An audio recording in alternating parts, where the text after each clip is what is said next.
আসসালামু আলাইকুম গাইস, আবারও আজকে চলে আসলাম একটি বিশাল তাফসিরুল কোরআন মাহফিলের উদ্দেশ্যে। তো আমরা মাহফিলের উদ্দেশ্যে রওনা দিলাম। এই মাহফিলটি কোথায় এবং কারা আয়োজন করেছে এই বিষয়গুলো আমরা একদম ভিডিও শেষে জানবো। আমরা মাহফিলের ভেতরে যাচ্ছি একটা মুস্কি মারা হাসি দেখে। আমরা স্টেজের ভেতরে এসে দেখি তেমন কোনো শ্রোতা জমায়েত হয়নি, যার কারণে আমরা হতাশ।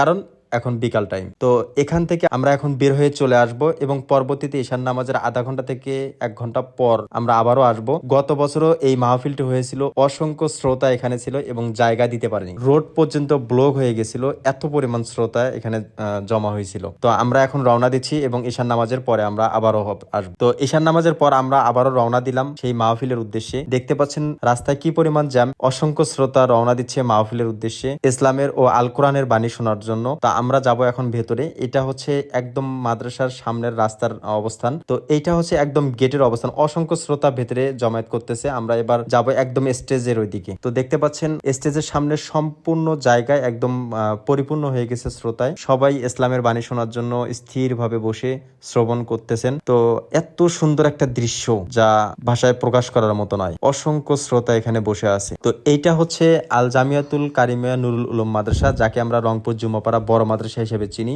বিশাল একটি এরিয়ার মধ্যে অবস্থিত এই মাদ্রাসাটি বাংলাদেশের সর্বোচ্চ মেধা তালিকায় ৪র্থ স্থান অর্জনকারী এবং রংপুর বিভাগের ১ম স্থান অর্জনকারী। ধন্যবাদ সবাইকে।